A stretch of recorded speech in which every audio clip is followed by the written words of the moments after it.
इस वीडियो में हम कवर करेंगे class 8 maths NCERT chapter 3 quadrilateral का इंट्रोडक्शन पार्ट। ये हमारा पार्ट 1 होगा इंट्रोडक्शन का, जो हमारा यूज़ होगा एक्सरसाइज 3.1 एंड एक्सरसाइज 3.2 में।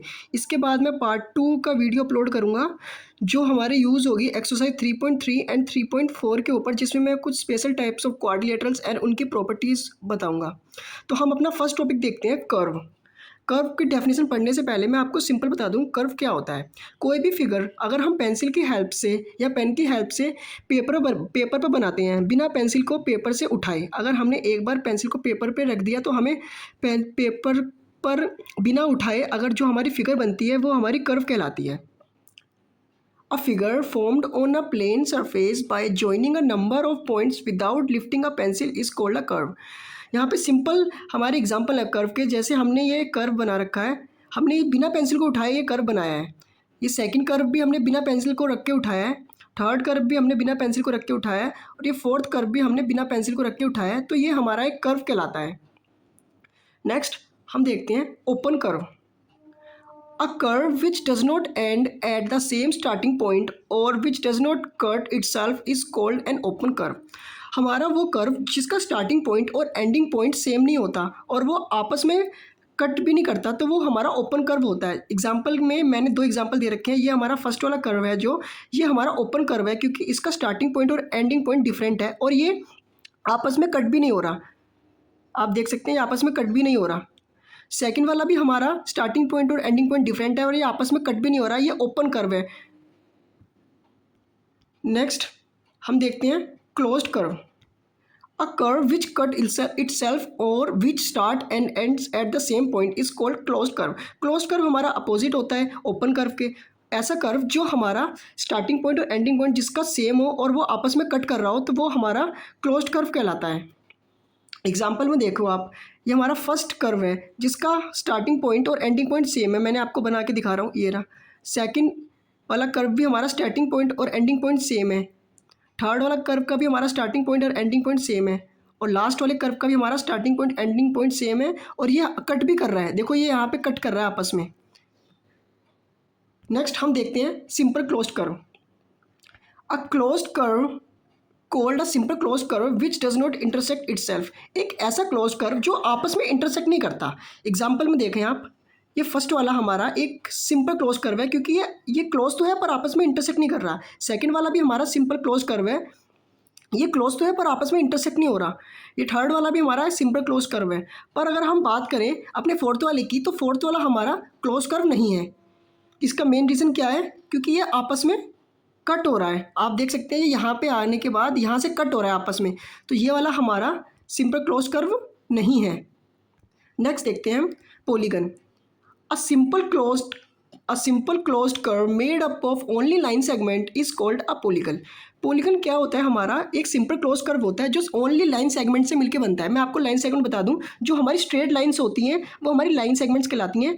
तो यहाँ पे आप देख सकते हैं पॉलीगन्स के एग्जांपल्स, जैसे ट्रायंगल है, एक पॉलीगन है जो एक 3 लाइन सेगमेंट से मिलकर बना है। First line segment, second line segment और थर्ड लाइन सेगमेंट। पॉलीगन में कर्व नहीं होता, सिंपल लाइन सेगमेंट्स होती हैं। सेकंड क्वाड्रिलेटरल में हमारे सारे टर्म्स आती हैं, जैसे हमारा स्क्वायर, रेक्टेंगल, ट्रापीजियम और हमारे रोम्बस, ये सब हमारे क्वाड्रिलेटरल में आते हैं। अब नेक्स्ट पेंटागन, ऑक्टागन, हेक्सागन और नैनोगन भी होता है। मैंने बस यहाँ पे थोड़े कंसिडर करे हैं। हम नेक्स्ट देखते हैं concave polygon. A polygon in which at least one angle is more than 180 degree is called concave polygon.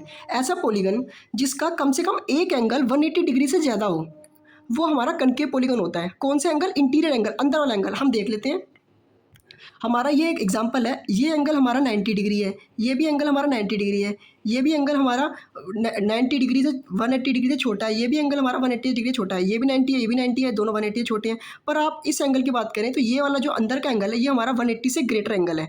हमारा 180 से कैसे ग्रेटर है? आप देख सकते हैं कि अगर आप इस लाइन को एक्सटेंड करेंगे आगे तो ये 180 यहाँ पे बनेगा, पर अगर आप इसे और टर्न लेंगे तो ये 180 से ग्रेटर हो रहा है, तो हमारा ये कनकेव पॉलीगन कहलाएगा।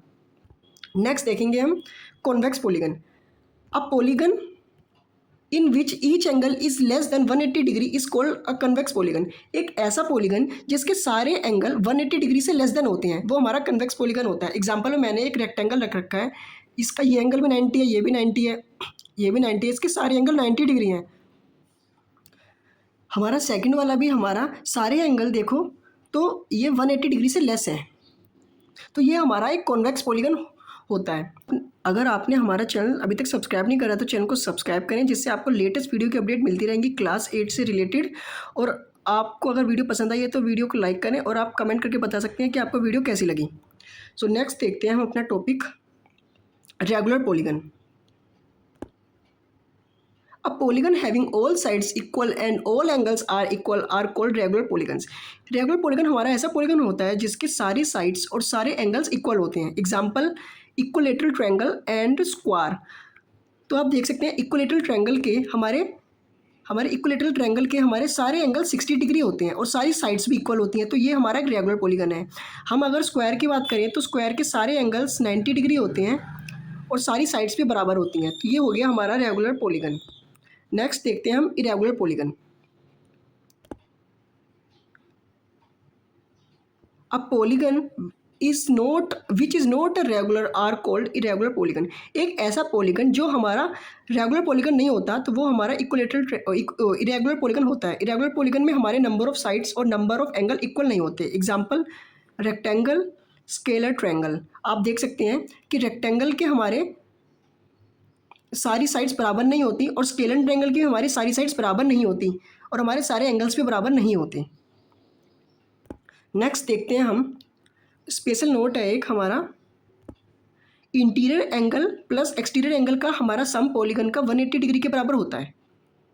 तो ये आप ज़रूर याद रखें, ये क्वेश्चंस में सोल्व करने में हेल्प करेगा। नेक्स्ट देखते हैं हम diagonal. A diagonal of a polygon is a line segment connected non-adjacent vertices of a polygon. हमारा डायगोनल क्या होता है? डायगोनल हमारा एक लाइन सेगमेंट होता है जो कनेक्ट करता है नॉन एडजेसेंट वर्टिसेस को। सबसे पहले मैं आपको नॉन एडजेसेंट बताता हूँ। ये हमारी एक वर्टिसेस है जो हमारी ये हमारी एक वर्टिसेस है जो हमारी दोनों वर्टिसेस एडजेसेंट वर्टिसेस हैं, मतलब साथ साथ वाली वर्टिसेस हैं। पर ये अगर हम बात करें डी की और बी की, ये हमारी नॉन एडजेसेंट वर्टिसेस हैं, तो ये हमारी क्या हुई डायगोनल। तो हमारा डायगोनल क्या हुआ, बी डी और ए सी, ये हमारा डायगोनल हुआ। नेक्स्ट देखते हैं हम, कुछ हमारे इंपॉर्टेंट फॉर्मूले हैं जो हमारे एक्सरसाइज 3.1 और एक्सरसाइज 3.2 में यूज़ होंगे। First formula, sum of all exterior angle of a polygon is equal to 360 degree. अगर हम सारे एक्सटीरियर एंगल मतलब सारे बाहर के एंगल अगर हम पॉलीगन के सम कर देंगे तो वो 360 डिग्री के बराबर होगा। Next, exterior angle of a regular polygon is equal to 360 degree upon number of side. अगर हमें एक्सटीरियर एंगल मतलब बाहर का एंगल निकालना है अगर हम किसी रेगुलर पॉलीगन का, याद रखो रेगुलर पॉलीगन का, तो वो हम कैसे निकालेंगे, हम अगर 360 डिग्री को डिवाइड करेंगे नंबर ऑफ साइड से। अगर हमें साइड्स गिवन होंगी तो हम 360 डिग्री से डिवाइड करेंगे तो हमारा एक्सटर्नल एंगल आ जाएगा रेगुलर पॉलीगन का। अगर हमें नंबर ऑफ साइड निकालनी है और रेगुलर पॉलीगन की तो हम 360 डिग्री को डिवाइड करेंगे एक्सटीरियर एंगल से। हमारा देखो ये दोनों एक दूसरे से रिलेटेड है। अगर हमें एक्सटीरियर एंगल निकालना है तो हमें नंबर ऑफ साइड से डिवाइड करना होगा 360 को, और अगर हमें नंबर ऑफ साइड्स निकालनी है तो हमें एक्सटीरियर एंगल से डिवाइड करना होगा 360 डिग्री को। नेक्स्ट देखते हैं हम, number of diagonals of a polygon is equal to n into n minus 3 divided by 2। अगर हमें किसी पॉलीगन के नंबर ऑफ डायगोनल्स निकालने हो तो हम कैसे निकालेंगे, n multiply n minus 3 upon 2। यहाँ पे हमारा n डिनोट कर रहा है नंबर ऑफ साइड को। अगर हम एक एग्जाम्पल कंसिडर करें तो हम एग्जाम्पल कंसिडर करते हैं स्क्वायर का। तो स्क्वायर की हमारी साइड्स होती हैं 4, तो अगर हम इसका डायगोनल निकालें तो डायगोनल कैसे निकालेंगे, 4 माइनस 3 डिवाइडेड बाय 2। तो 4 और 4 माइनस 3 होता है हमारा 1, तो 1 एज इज 1 लिखने की जरूरत नहीं है। तो 2 से 4 को हम कट करेंगे तो इसका आंसर आएगा 2। और हम जानते हैं कि हमारे स्क्वायर के 2 ही डायगोनल्स होते हैं। मैंने आपको भी ऊपर भी बताया था, ये रहा हमारा एक स्क्वायर है जिसके 2 डायगोनल्स हैं, ये रहा बी डी और ए सी।